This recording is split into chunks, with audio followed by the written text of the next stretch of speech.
I had told multiple doctors, past and present, that I strongly suspected a connection between my anemia and blood loss and IIH because every time I had a major bleed, I had intracranial pressure spikes, but that concern was brushed off repeatedly. One doctor even yelled at me over the phone. The financial pressure really became huge. It reached a point where we couldn't even afford to stay in the home we had just bought a year ago. At my weakest point, I was the strongest because God took over.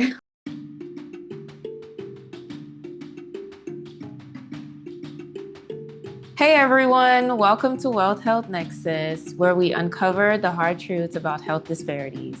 My goal with this platform is to shine a light on the financial burden people carry while treating and managing chronic illnesses. Our guest for this episode is Jeanette. Jeanette, thank you so much for joining us, and I will pass it over to you to introduce yourself to our audience. Hi, my name is Jeanette and I live in Austin. I'm excited to be here. Thank you. Jeanette, for me and most of the people watching, you are probably going to be the first person we have met to be diagnosed with your health condition. Could you educate us on what idiopathic intracranial hypertension is? Yeah, of course. So it's actually called idiopathic. Oh, sorry. No, You you're know, fine. it's the phonetics with me being partially raised in Cameroon and Yeah. America.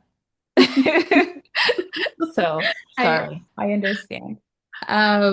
But yes, idiopathic intracranial hypertension, which is also short for IIH, is a condition where extracerebral spinal fluid builds up around the brain. So what it does is it creates higher than normal pressure inside the skull, and doctors aren't really sure why it happens, hence the name idiopathic. People with IIH, we often experience intense headaches, changes in vision like blurriness or brief blind spots, and sometimes a whooshing or ringing sound in the ears. In my case, it's a whooshing sound. So, how rare is this condition? It's still pretty new. It seems like over the years it's becoming more popular, or more diagnosed, but it's still very new. So I think even just whether it's in America or across the world, there isn't much research on it, and a lot of people are relying on Reddit posts online to get um, just the day-to-day type of support that they need to get by. Wow. But Reddit does have a lot of information. I'm not gonna lie. So it kind of sucks that that's where like people have to go to Yeah. find some form of community. But Yeah. Reddit is a pretty good place. Yeah, it is. It's been very helpful in just looking up this, random symptoms that I experience, on a day to day. But I think there's a double side to it, because on Reddit, there's a lot of people who are just newly diagnosed. And so there's a lot of people in fear, anxiety, just, so I know with a condition like this, it's very overwhelming. So I think sometimes getting too much of negative information might not always be the best thing. So you kind of have to sift your way through the internet to find exactly what you need. That is true. How would you describe your journey with IIH so far? Yeah, so mine has been pretty long and difficult.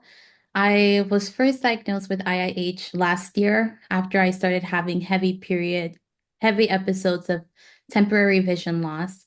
And around that same time, I'd been on a very heavy period for over a month.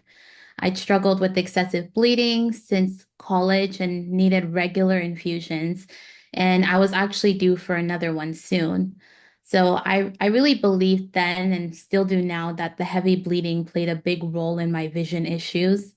But during a routine eye exam, my optometrist noticed my optic nerves were swollen, and she sent me to a specialist immediately. Um, So my husband and I, we rushed to see the ophthalmologist that day, and he told me that my optic nerves were the most swollen that he had ever seen in his entire career. And he warned that I could lose my vision that day, the next day, in a week.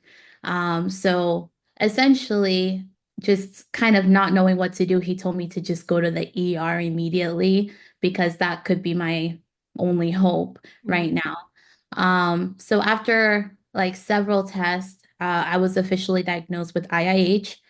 The doctor told me I needed to lose weight, clean up my diet, and he sent me away with acetazolamide to reduce the fluid around my brain. So you can tell it was really overwhelming and just kind of that time, I was pretty shaken.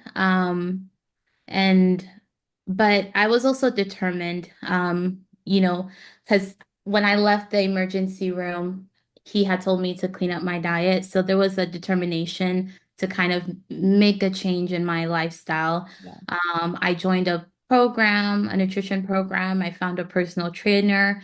I promised myself that I'd get healthy. Yeah. But then medical bills started piling up. And I really couldn't keep up with both the cost of treatment and the cost of trying to live this new healthy lifestyle. Yeah. Even though I felt like I did a decent job, or even though I have a decent job, my husband was in school. We had a mortgage, tuition fees, and everyday expenses. And a friend suggested using my insurance to see a dietitian. So I looked for more affordable ways to work out. I decided I would try that route, and I hope that it would be more sustainable. My first appointment with my dietitian is something that I really won't forget. I remember walking in, I was extremely desperate. I sat in front of her like I was on the brink of tears, and I told her that I really needed to save my vision, and I was terrified of gaining any weight because that seemed to be the one diagnosis or the one thing that the doctor told me was in between me and my vision loss. So I told her that my goal was to lose weight, and she gently talked me through my fears and introduced me to intuitive eating. Hmm. Um, I don't know if you know too much about intuitive No, eating. I've never heard of intuitive eating. Yeah, so it pretty much focuses on listening to your body's natural hunger and fullness cues Mhm. instead of following strict diet rules. The aim isn't necessarily weight loss, but it's building a healthier relationship with food. It's often based on the assumption that um, people have gotten where they are because they haven't been in tune with their body's natural hunger and fullness cues. Um, Wow. so yeah, so that's kind of what intuitive eating is about. But it's not necessarily aimed at weight loss. If weight loss happens, great, but if it doesn't, then the idea is that's okay too. Yeah. Um, and I have to say, like, my dietitian and intuitive eating, it did teach me a lot about my patterns that I carried since childhood. But honestly, it wasn't what I needed in the middle of a medical crisis, as you can imagine. Yeah. Like, so still, when my vision started clearing up and the ringing in my ears faded, which did happen over a few months of taking acetazolamide, I thought maybe the medication and intuitive eating were finally helping. But Yeah. in December, my period started again, and it didn't stop until March. So I essentially Wow. had a period for about 3 months. I worked really closely with my doctor, a dietitian, to figure out what was happening. And my doctor, who is a holistic doctor, he Mhm. diagnosed me with something called PCOS. It stands for Okay. polycystic ovarian syndrome. Yeah. And they also found a hemorrhagic, I also don't know how to pronounce things very well. Hemorrhagic ovarian cyst, less Wow. than 5 centimeters in size. Apparently, if it's greater than 5 centimeters, around 5 centimeters, it's of concern, but it was still something. It was enough to make me continue to lose blood, it seemed. Um, so essentially what he did was he tried to get me on medications to stop the bleeding, but none of the medications that he prescribed for me actually did. And the longer it went on, the more intense the pressure in my head became. At one point, I remember my head feeling like a bowling ball. Um, I was also in touch with a neurologist who prescribed me a different medication because I was explaining to her that I was starting to experience increased pressure in my head. Hmm. But in taking that medication along with what my doctor gave me, it actually made me throw up and bleed even more. Oh, wow. Um, so I kept asking my doctor, I asked my neurologist, even at this point, I was trying to get in touch with my hematologist. Um, to find out what I should do when if I should go to the emergency room. But no one really treated my situation with any urgency. My neurologist even said that I should only go once my vision started to blur again. And they kind of made my symptoms seem like they were okay, which to me, after having had a high medical bill Yeah. emergency the year before, I really wanted to be sure that this was something that I needed to go to the ER for. So that's why I relied so much on those doctors. I relied on their expertise.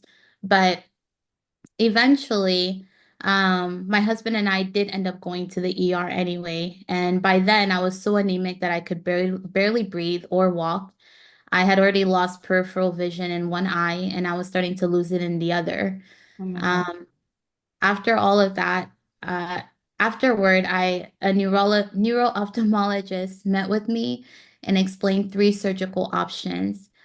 She or he suggested it was a he suggested a shunt, a stent, or gastric bypass to help with the weight loss because again, he was focused on me losing weight.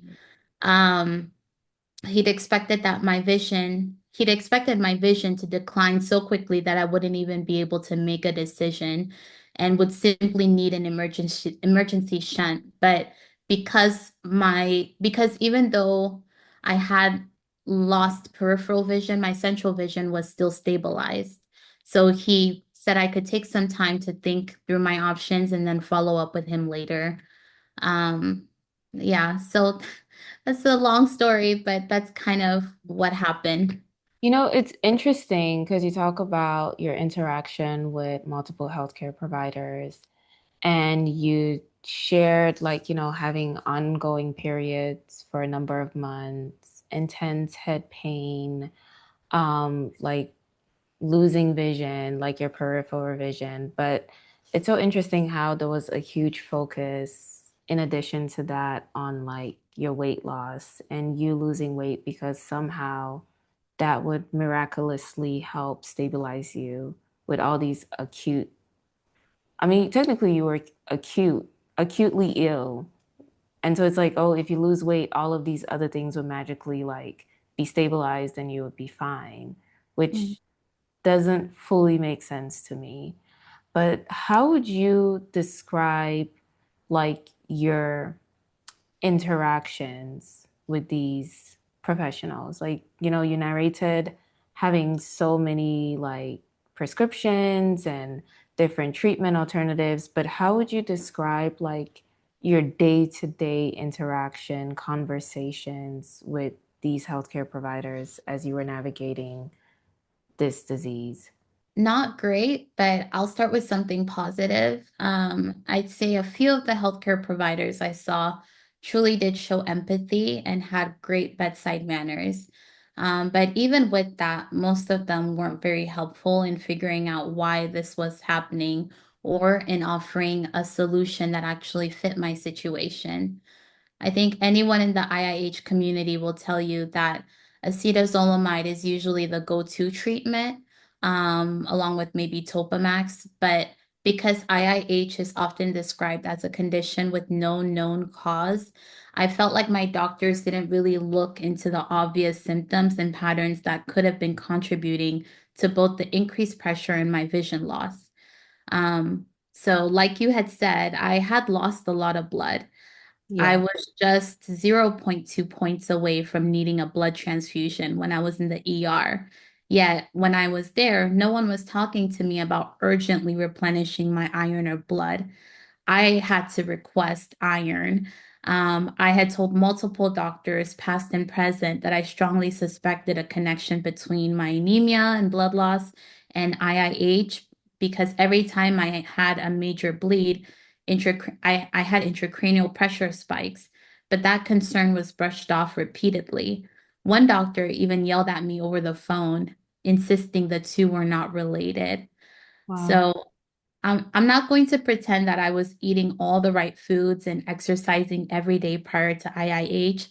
I definitely tried, but I was far from perfect.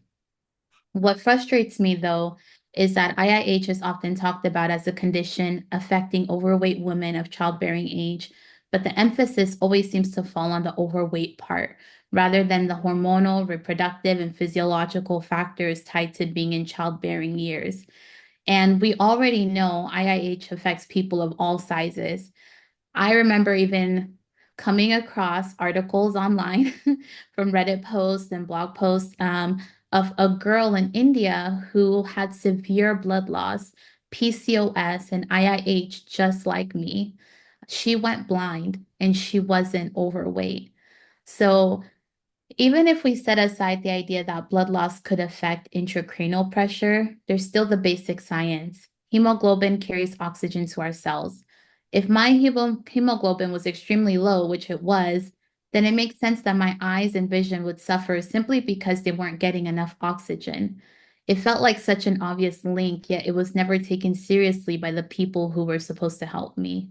That is really, really tough. And I'm honestly sorry that you had to have such an experience with the healthcare system. I think oftentimes, like, we go from place to place and we're literally just searching for answers. Like, honestly, we're trying to find anything that would make what we are experiencing make sense. Mhm. What went through your mind when God finally connected you with an IIH specialist? I'd say hope. By the time I finally sat in front of him, which is my IIH specialist, I Mhm. had already gone through countless hours of research, tears, and prayers. I genuinely believed he could offer me a path forward that didn't involve surgery, and he did. For the first time, I actually felt heard and validated. I know many people undergo shunt and stent surgery for IIH, but shunts in particular have a high revision rate. And I was told there was no guarantee it would restore my vision. My doctor, along with a mentee of his who used to work at Emory, told me they had seen many patients whose IIH flared up after significant blood loss. At the time, he was treating about 5 patients with stories almost identical to mine. Wow. Hearing that I know. I know. It's like if Found that your is not people. fine. Right, right. So hearing that really made me feel less alone, and he agreed that surgery wasn't the first option for me. Um, he had suggested increasing my medication dose, and Mhm. if that didn't work or if I couldn't tolerate it, we could revisit the idea of surgery. And a few of my other doctors weren't comfortable with the gastric bypass option anyway. They felt it was typically reserved for people with much higher BMIs. And since I was already struggling with iron absorption, permanently cutting my stomach size would only worsen my anemia. Wow. So again, I felt validated. Um, he also explained that while the elevated intracranial pressure could be treated, the severe anemia might have deprived my optic nerves of oxygen long enough to cause damage. So whether that damage is permanent will only become clear over time as I continue treatment. So Wow. pretty much in other words, if the ER had given me a blood transfusion and brought in an OBGYN to address the heavy bleeding instead of focusing almost exclusively on my weight and the possibility of surgery, some of the permanent harm to my optic nerves might have been prevented. Wow. That's amazing. Like, it's sad to hear, but it's also amazing to hear, right? So it's like you're finally in a place where you're validated. And then even like what you had described earlier, like, you talked about the heavy bleeding Yeah. and the migraines and the pain. And it's like, I think this is correlated, but then like your doctors are telling you like, no, there is no correlation. And it's Mhm. like, but this is my body, like this is what I experience. So I'm really glad that you were able to find a specialist who focuses on your disease state and who's able to like help you work through that. Yeah. To manage IIH, I know you're tackling this disease from a lot of different pathways. So you have a care team with multiple specialists. You've made lifestyle changes regarding your diet and your Mhm. exercise, and you're on medications. And Mhm. I know that these changes have affected you mentally and physically, but I want to probe a little bit further to ask you, how have these changes affected you financially? IIH has made it really hard for my husband and I to live the way that we did before all of this. The doctor's visits, treatments, and the ongoing costs of just managing my health have added up really quickly, and it's been a lot to keep up with. Um, yeah, I think we kind of at a certain point had to just weigh for ourselves, like what was more valuable, Yeah. which it really sucks to be in that position, but yeah, it it made things really difficult. What are the additional monthly costs that your family has had to take on because of IIH? I'd say it's been it's been a mixture of seeing three different specialists regularly. Mhm. So I have to see a neuro-ophthalmologist, an OBGYN, a hormone health specialist.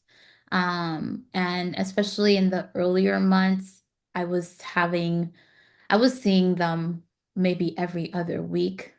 Wow. So that, yeah, it was very regular. Lab work because for each thing they wanted something to get tested and evaluated.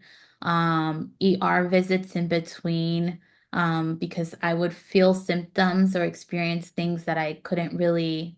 It was all new. I didn't know how to identify it, and I would sometimes reach out to my neuro, and he didn't understand what it was. My hormone health specialist, he didn't know what it was either. So then I just end up in the ER.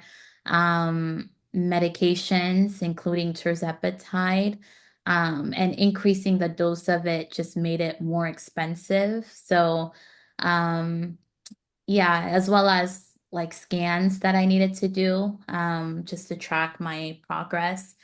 Um, and then also the lifestyle changes. I know there's a whole kind of war on whether eating healthy is or being healthy is more expensive, and in some ways it can be.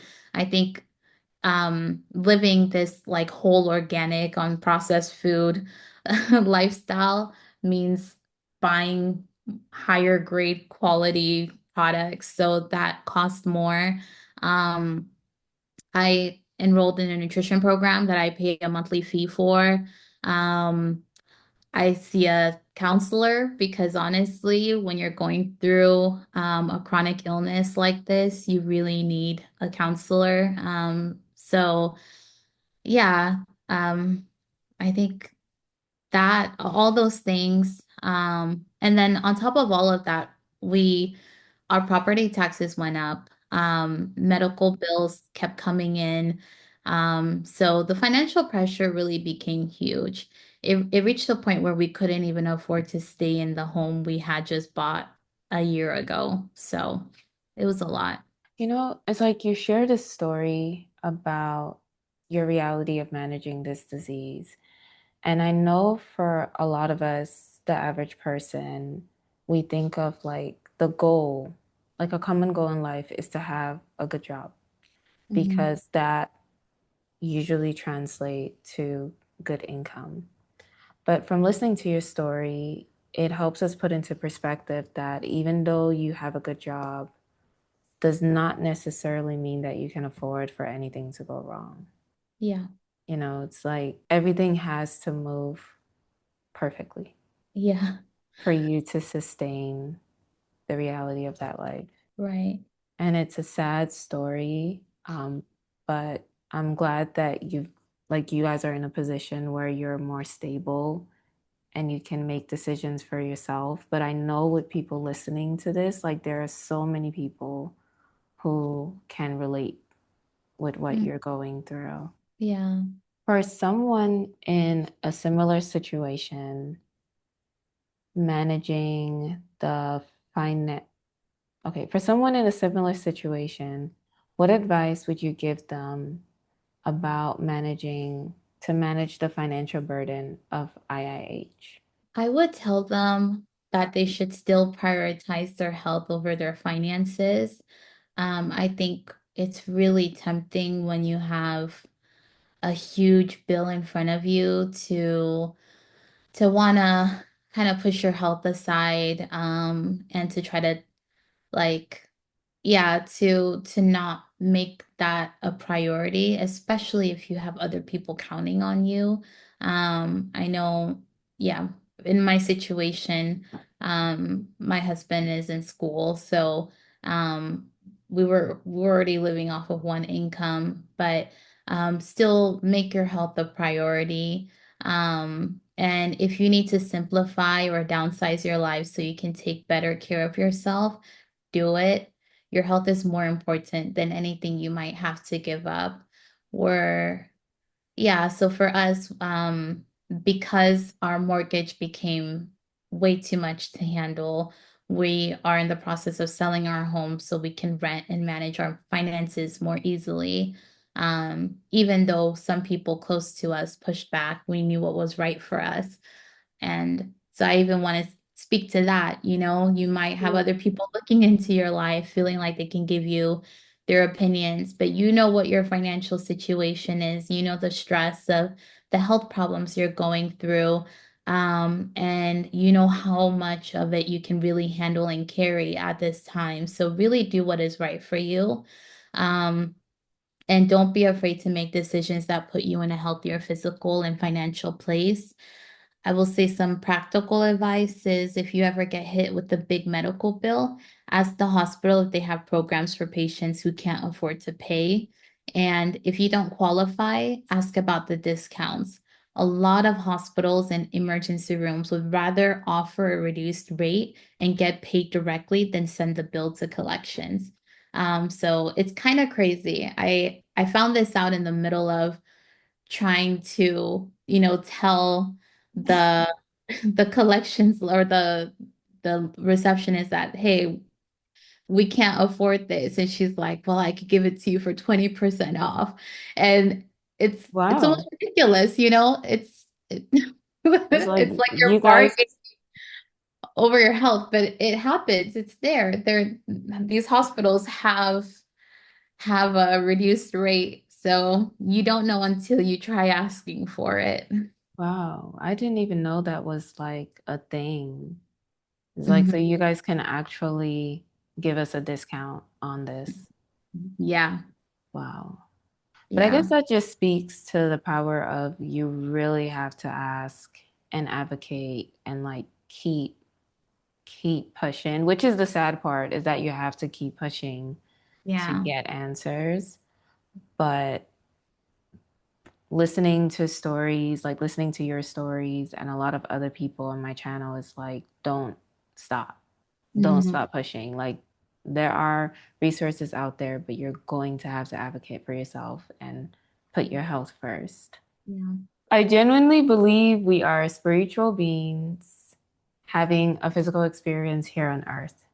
And I also know that you are a woman of faith. How has God guided you through this journey? In moments like this, I think a lot of times people can say, make your faith strong or be strong in faith. But I honestly, I think if we're if we've ever been in a low point, um, we know that in those moments, what we feel isn't this rush of immediate strength that comes from within ourselves. I honestly, I think for me, during those moments, I was scared, I was anxious, I was crying, completely overwhelmed. But God really carried me through this time, and He's been the one who has gotten me through. I know in the middle of deep depression and anxiety on nights when I couldn't sleep because I feared that if I closed my eyes, I might not wake up to see daylight again. He was there when I was frustrated that I couldn't drive, could barely walk from the living room to the kitchen, or even take a shower without my husband nearby in case I slipped. I remember the Holy Spirit would just bring verses to my mind that comforted me. He constantly reminded me that God is with me and that He loves me and that He's writing my story and that I will be okay. Wow, this is so touching. And I know when we spoke earlier, you talked about like the challenges with like having a disability, but especially having an invisible disability. It's almost like when people can see it, there's that empathy, but when people can't see it, people don't understand the struggles and the challenges that you're going through and learning how to redo life with Mm, this new disease. So I'm really glad that like every time you were going through like a very intense period, like he ministered into your heart. And also like props to your husband for being like an amazing and supportive partner through this because I feel like caregivers are sometimes overlooked, mhm. but they are so essential with helping us Yeah. go through a lot of it, like managing chronic illnesses, Yes. essentially. Yeah. I remember when I moved to Florida a couple of years ago, it was an amazing experience, but being there helped me realize that I really missed my family and friends. And so, in a way, it taught me how to value my loved ones. What has this journey taught you about community? Yeah, it's helped me that having community is incredibly important. There's a story in the Bible from Mark 2 about a paralytic whose friends lowered him from the rooftop so Jesus could heal him. They pushed through every obstacle, the crowds, the barriers, whatever it took, just to make sure that this man had a chance at healing. In many ways, I feel like my close friends and people from church did the same for me. They walked with me through my depression, reminding me that there was still life beyond the season I was in. They prayed for me, sometimes at 2 or 4 in the morning. They brought meals, they offered financial support, and even helped us figure out the medical system and how to apply for short-term disability. They helped clear the path so that I could receive both physical and spiritual healing. Wow, that is amazing. And I am also glad that you are surrounded by true friends, true community, because I feel like sometimes people realize that when they are going through what you're going through, like they realize that they are alone.